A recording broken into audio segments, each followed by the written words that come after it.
Hello, everybody. Jason Sarney here at FinManiacs.com, and the happiest of Victory Mondays to you.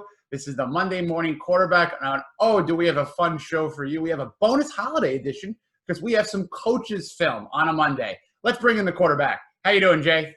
Jason, I'm doing great. What a fantastic weekend of football, and really capped off, obviously, Saturday night with the incredible finish and last 5 minutes of the game. It was like watching an NBA game. You don't really care about what happens the first 40-some-odd minutes, but the last couple minutes, everyone's glued to the TV, and that's when all the action happens. And it was like that, a little bit in this game, and what action we had. I mean, what an incredible ending. And being a primetime game, if I had to really think about the last primetime evening game where the whole country was watching those Dolphins, I'm going to go back to 2002, Jay. I think you remember that game. It was against Denver, and I think you were the quarterback who let it come back. Oh yeah, oh yeah. It was fun. That was kind of running through my mind. That and the Raider game. After 9/11, the comeback victories, and I was watching the game, and in my head I was saying, geez, I hope at first I was saying I hope Fitzy dives in for a touchdown to win the game. Wouldn't that be great? Deja vu against the Raiders. And then, after the Raiders drove down and kicked the field goal to go ahead, and everyone in the country was thinking, that the game was over right there, it brought back, those memories to Denver, where same thing. You watch that film, you watch that tape, and you see the Denver sideline, they're celebrating like they won the game.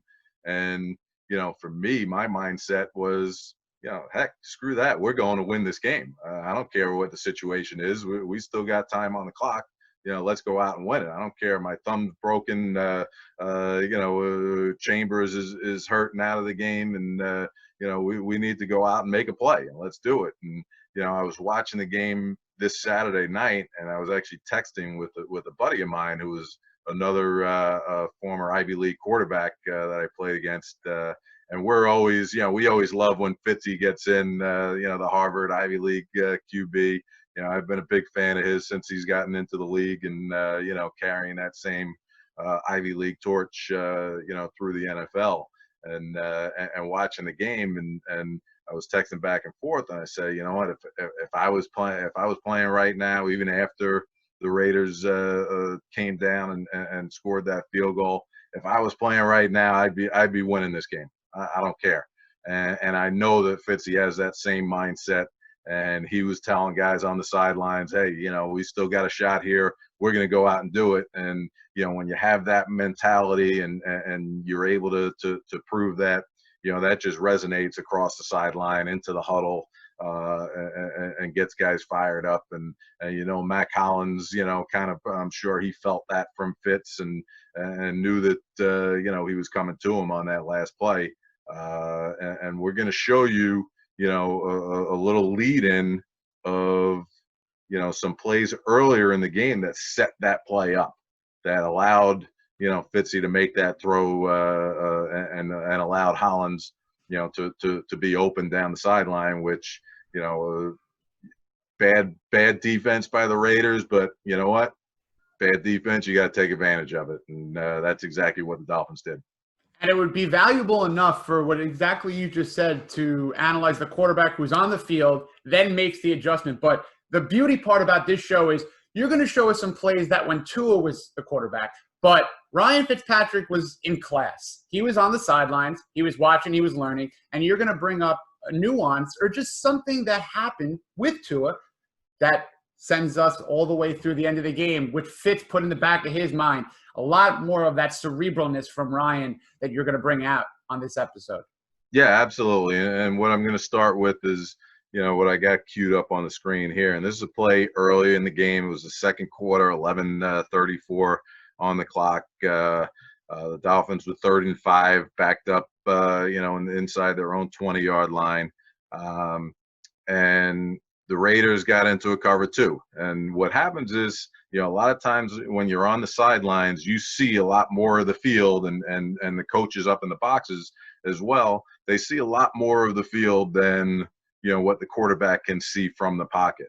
And, that's part of, being a backup quarterback, is being able to see those things and either relay that to the starter, let him know that, what, down the road, you get that same situation, this guy's open over here, where, you're taught to look at a certain route versus a certain combination, but sometimes, you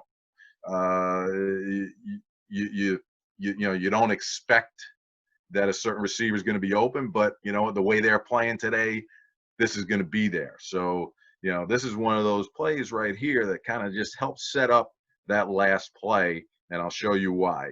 Okay, so this is 3rd and 5. The Raiders end up getting into a cover 2. I know it looks like single safety here pre-snap, but they're disguising their coverage. And what you see on the outside is you see corners squared up and pressed on the outside receivers. Okay, you'll end up seeing these guys rotate back to cover 2 safety, covering the half of the field. But I want you to keep an eye on this guy right over here. Okay, and as I get going, you'll see what happens. Okay, and I think that's a Grant or Bowden up there up top. He takes an outside release. Okay, outside release, running up the sideline, and the corner hardly touches him, hardly impedes him, kind of lets him go outside and drops him. All right, now his primary coverage in cover 2 is in the flat. Okay, but what he's also taught to do is to impede this guy if he tries to go outside, force him back inside, or carry him just a little bit and then come off late if the throw is underneath, okay, to help this safety out over here. But what happens is when he just lets him go right now, okay, that opens up this opportunity to hit this hole shot. Okay, now Tua playing this play, he's looking over here front side. He's looking, he's not expecting that this is going to be open. Okay, and there's no reason to expect that this early in the game because you haven't seen that. But this is some of the things when you see those guys on the sideline looking at their tablets and seeing it. They're looking for fronts, they're looking for blitzes, they're looking for certain things, to tip off, how a defense is going to rotate.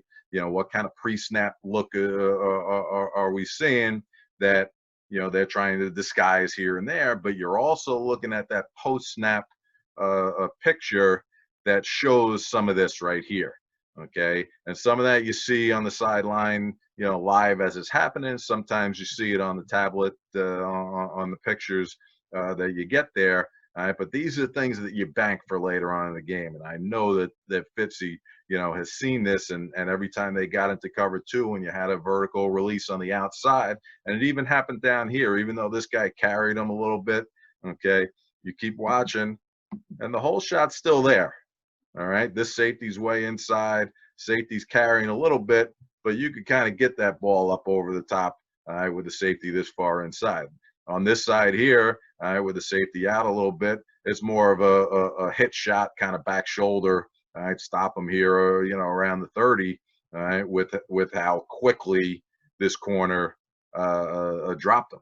Okay, so these are the things that you see that kind of get into your head, and I know Fitzy was thinking about that, and Chan Gailey when he called this play. All right, they're saying, you know what, if let's hope that they get into that cover 2, and allow us that opportunity there. I mean, everybody after the game, or even yesterday, this morning, why were the Raiders in cover 2? I mean, that's a conversation for a whole other breakdown, sure. But to lead into the next play, and this is basically when Ryan's going to be coming on into the game, but he's also going to be doing some more cerebralness, some veteran savvy. And of course, on the Wednesday All 22, we're going to really go in the difference, which I'm looking forward to, between how Tua was handling himself, how Fitz was, and the differentiation there. But this is probably, for everyone who's watched the show, for if you're new to the show, this is my favorite couple of minutes that Jay's going to break down right now with Ryan Fitzpatrick's head and then the headiness that he plays with. Yeah, well, this is Ryan's first drive, and it's a couple plays in. They got a first down. I think this is right after the completion to Ford. They got their first down. They got it out of there, out of deep in their own territory. They're on the their own 31-yard line. It's 1st and 10. And the Raiders are showing a little bit of a blitz look. They got a free safety in the middle of the field. They got a safety down who's, kind of looking to come off the edge. And I want you to watch Fitzpatrick's legs, right, as he goes forward. And these are some of the things that veteran quarterbacks do that you see, Peyton Manning did for a large portion of his career, where you just try to manipulate defenses. And, what happens is defensive linemen, a lot of times are taught, not to listen to the snap count, all right, but to watch for certain cues. All right, and some of those cues, whether it be a center twitching, whether it be something happening, and what all quarterbacks know is, especially when guys are under center, it happens a lot. Defensive linemen are taught to look at the quarterback's feet, okay, because especially when you're under center, all right, the moment that you're ready to get that snap, your feet have to twitch to kind of get down underneath the center. All right, so a lot of defensive linemen are taught to watch the quarterback's feet and knees and legs, to try and jump the snap count. All right, so they're looking more for visual cues a lot of times than they are for audible cues, and that's when you really get caught. When and on the hard count is when you allow yourself to go for the audible cues. All right, but when you're watching for visual cues, all right, and here's where Peyton Manning, a lot of time used his fake silent count where he lifted his leg and got set a lot of times to make sure the defense gets into their defensive ready position and shows you their rotation. Okay, watch Fitzy's legs here. All right, and part of this is just him playing around a little bit, but you see him just twitch those knees to the inside. All right, and he's going to go back one more time. All right, watch him. All right, this right there, he's trying to get these guys to jump. He's trying to get one of these guys, all right, to look at his legs and jump before, all right, the audible snap count, before the actual snap. All right, and that's just playing around with the defense. And if you could get a free play, and you got a pass play going, and you could get a free play off of that, just with a little leg twitch, okay, because it's a penalty now if the quarterback is demonstrative, with his upper body, with a big head fake. They can't do that anymore. All right, but Fitzy knows that, and just a subtle little thing. All right, doesn't work. All right, and he knows it now, but he gave it a shot.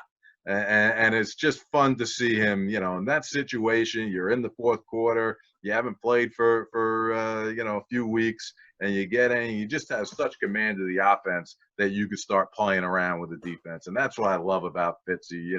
He loves the game. He understands every situation. He knows what he's where he's at, and let's give it a shot. Let's try and draw these guys off sides and see if we can get a free play downfield.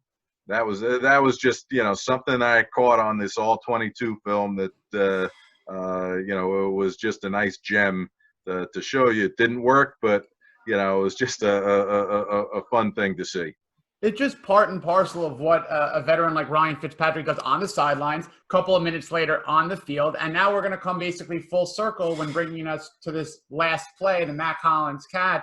And Ryan Fitzpatrick just basically cemented himself with yet another miraculous play. I'm calling it the Fitz face mask miracle, Jay, if we can call it that, if I could dub it something. But it's been one of those plays that you just throw into Dolphin lore, and it's almost like it was a foreshadowing from what you mentioned before.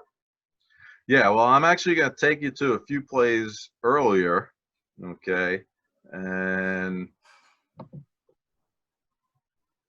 we're going to go back to here, okay? And this was the long play up the seam to Gesicki, all right? And we're going to go back to our look over here, okay? Now, after we saw the first play, okay, let's just look back over here and what we see, all right, again, all right, corner squared up, all right, and pressed on the outside. Corner square up and pressed on the outside. They're disguising the cover 3, okay?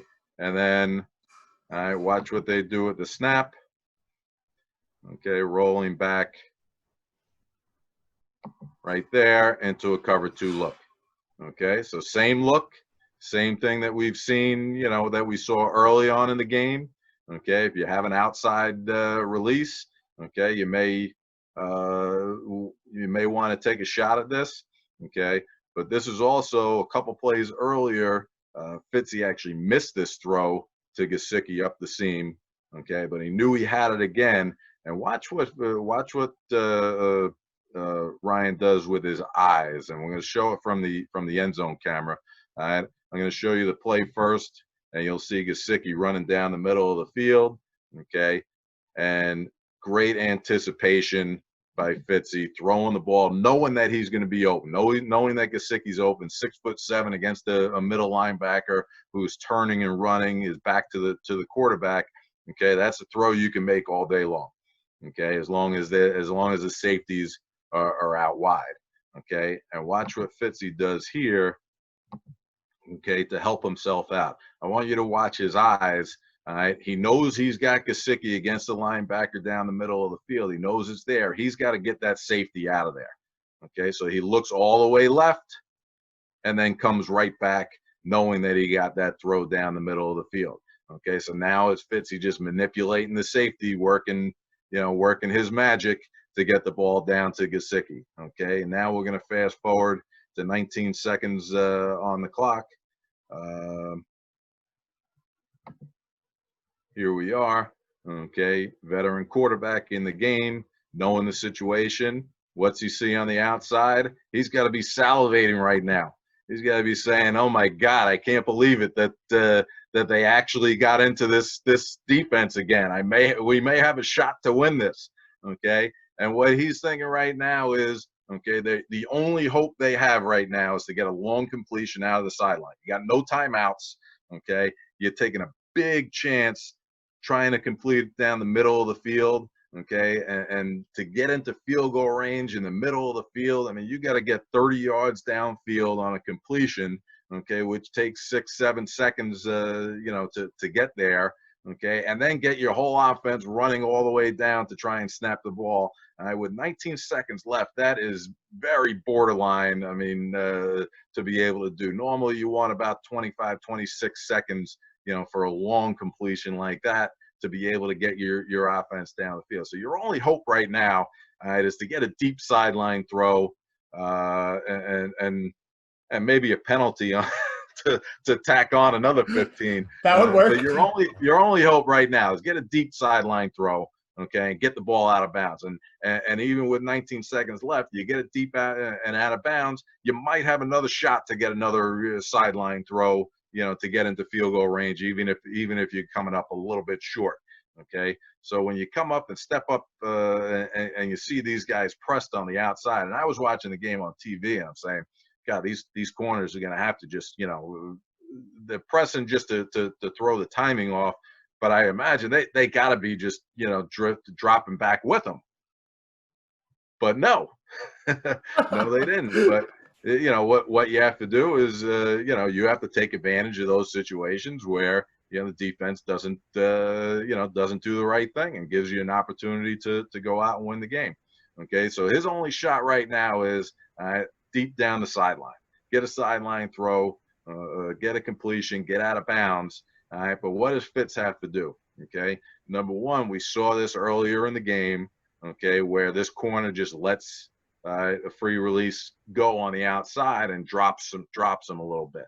And even if he even if he carries him right now, that's still your only hope. You're hoping even if he carries him, all right, you give him a shot, maybe go up for a jump ball and come down in bounds. All right, what you have to do as a quarterback, all right, is now keep this guy out of the play. Okay, and we saw the last play, where he worked the front side safety on the cover 2, where he looked him to the sideline and then came back to Gesicki down the seam on the last play. All right, this time he's got Gesicki running down the seam again. Okay, like I told you, that's a throw you don't want to make in this situation. But all right, Fitzy's going to try and play with the defense, do what he can. All right, he's going to look down the seam as hard as he can to keep this guy, all right, as close to the middle of the field as possible, and then throw a blind throw basically on the sideline to Hollins. Okay, come back, not even know, expecting where he's going to be. Okay, but get his eyes as late as possible to him, all right, to hold this safety from making the play. And we didn't know how blind the throw was going to be, with the defensive lineman grabbing his face mask, pulling it to the side. I mean, what an incredible play. All right. But it was all set up because he knew exactly where he was throwing the ball. He could have done this in his sleep. He could have closed his eyes and just heaved it up, because he knew exactly where he was going with this ball pre-snap, because he was watching the game early on. He was seeing things that happened. He was seeing this guy get a free release, and he knew pre-snap exactly what he was going to do. All right. He was going to keep his eyes down the middle of the field, watch this guy move to the middle, just 2 steps. Okay, and now he can't make that play on the sideline. Okay, and if we go back, just watch this corner up top. I couldn't believe, that he did this again. In this situation, there's no reason at all for him to stay in the flat. Okay, right. He lets him go, and he's got 2-3 steps on him now. And he still just settles. Okay, he's not running back. He's not chasing him. This corner at least is doing his job. He's getting deep. All right, he's working with him. All right, but they knew this corner up here from previously in the game. All right, almost in the same area of the field. All right, he dropped him and let him go. Okay, and does it one more time and allows this throw to happen. And let's just go to the end zone copy. And we'll see Fitzy's eyes at how he manipulated this safety right over here to get him out of the play just a little bit, just like he did on the last play we showed where he moved the safety. Look at him look to the right. He knows he's coming back to that throw right now. Oh. And what an incredible play. I mean, but, let's just look at it one more time and freeze it. Okay. He sees the cover 2. All right. He knows what he's got to do to this safety that's out here on the right side. And what's he do? He looks all the way over here, makes him think that he's going to go down the seam to Gesicki again, because he completed that a few plays earlier, and got them in position in the red zone to score. All right. Now he's going to look at him here and come back with a blind throw, like I said, down the sidelines. And I mean, what an incredible – let's just slow this down. Oh, I mean, God. This is unbelievable. Running up in the pocket. There it is. Knowing you're coming late. Face mask in his face. Like I said, this is like, Michael Jordan shooting a foul shot with his eyes closed. He knows where he's going with it. He knows where he's throwing the ball, okay? And, let your body just do the work. Knowing you've done it 1,000 times, and get the ball out there as well as you can, and just what an incredible play. I mean, we've been talking about it for the last 2 days now. The Fitz magic is alive. It's it's exciting, and what a way to finish the game for the Miami Dolphins. A huge play, and credit to Matt Collins on the sidelines with the awareness, getting the ball and getting out of bounds quickly, and obviously that penalty helped them out, getting Sanders into a more manageable field goal spot. I think he kicked a 44-yarder. Would have been almost a 60-yarder without the penalty. Would have nailed it. Still would have had a shot. Yeah, exactly. Would have nailed it. I hear you. I'd have confidence in him too. It's what a time to be a Dolphin fan. And one thing I just want to say, which I think you'll appreciate, Jay, about a gritty quarterback like yourself, like Ryan Fitzpatrick, he said when he was benched, and I think we want to reference it right after that, weekend or week that he lost the job. He said he could be sitting in the stands for a couple of years, get the call, come in like he never left. And he wasn't lying. He was not lying. So thank you, Jay Fiedler, for really, this was a show that brought back memories because us Dolphin fans, we love all of our memories. And what a December memory to go on into a Buffalo matchup week 17. We will be back for our all 22 coaches breakdown, a little Tua and Fitz comparison. And Jay Fiedler, thank you so much. Have a terrific day for all you Fin Maniacs out there. Thank you. We'll see you next time.